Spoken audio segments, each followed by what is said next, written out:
குருப்யோ நமக. அன்பான ஆத்ம நண்பர்களுக்கு பணிவான ஆத்ம நமஸ்காரங்கள். இதுவரை நாம் திருவெம்பாவை 20 பாடல்களை முடித்தோம். இப்பொழுது திருப்பள்ளி எழுச்சி பதிகத்தை பார்க்க போகின்றோம். அன்றைய காலங்களில் அரசனை எழுப்புவதற்காக அவருடைய புகழை பாடி அதிகாலையில் எழுப்புவார்கள். அதுபோல மாணிக்கவாசக பெருமாள் சிவபெருமானையும் தமிழ் ஒருவராக கருதி அவருக்கு இந்த திருப்பள்ளி எழுச்சி பதிகத்தை திருப்பெருந்துறையில் இருக்கும் சிவபெருமானை எண்ணி இதை பாடி உள்ளார். ஆகையால் இன்று நாம் திருப்பள்ளி எழுச்சி முதல் பாடலை பார்ப்போம்.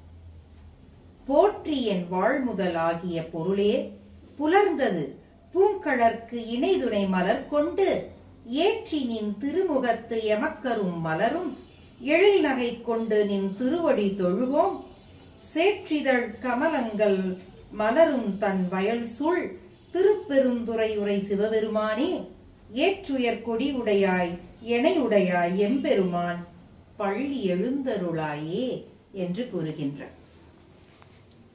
பெருமானது பூங்கழல்கள் போன்ற செந்தாமரைகள் பூத்திருக்கும் தடாகங்களும் சென்னல் வயல்களும் நிறைந்திருக்கும் திருப்பெருந்துறையில் எழுந்தருளியிருக்கும் என் சிவபெருமானே, நந்தி கொடியோனே, எம்மையும் ஆட்கொண்டு அருளியவனே, எம் வாழ்வின் முதல் பொருள் உமக்கு வந்தனம்.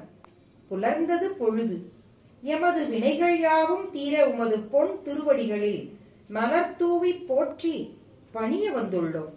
எம்பிரானே, உமது அழகிய திருவதனத்தில் புன்னகை மலர எமக்கு அருள் செய்து எழுந்தருள்வாயே என்று அவரை வேண்டுகிறார். சர்வ காலமும் சதா சர்வ காலமும் இயங்கிக் கொண்டிருக்கும் சிவமே, உனக்கு உறக்கம் என்பது இல்லை. நீ எப்போதும் விழித்தே இருக்கின்றாய். அதனால் உன்னை எழுப்ப வேண்டிய அவசியம் இல்லை. ஆனால் இந்த திருப்பள்ளி எழுச்சி பாடல்கள் என்பது உன் வழியே எங்களுக்கு இருக்கும் ஆன்மாவை விழித்தெழ செய்யும் முயற்சியே.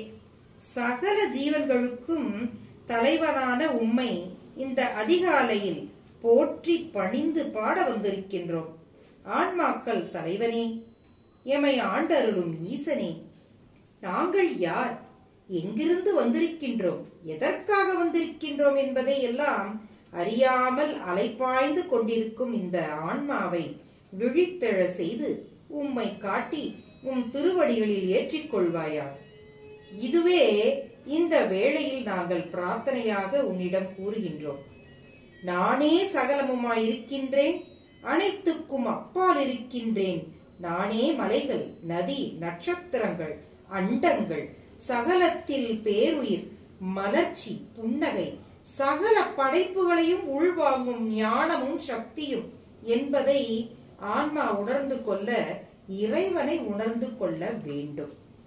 ஆட்டுவிப்பதும் ஆன்மாக்களை கூட்டுவிப்பதும் ஈசன் ஒருவனே தான்.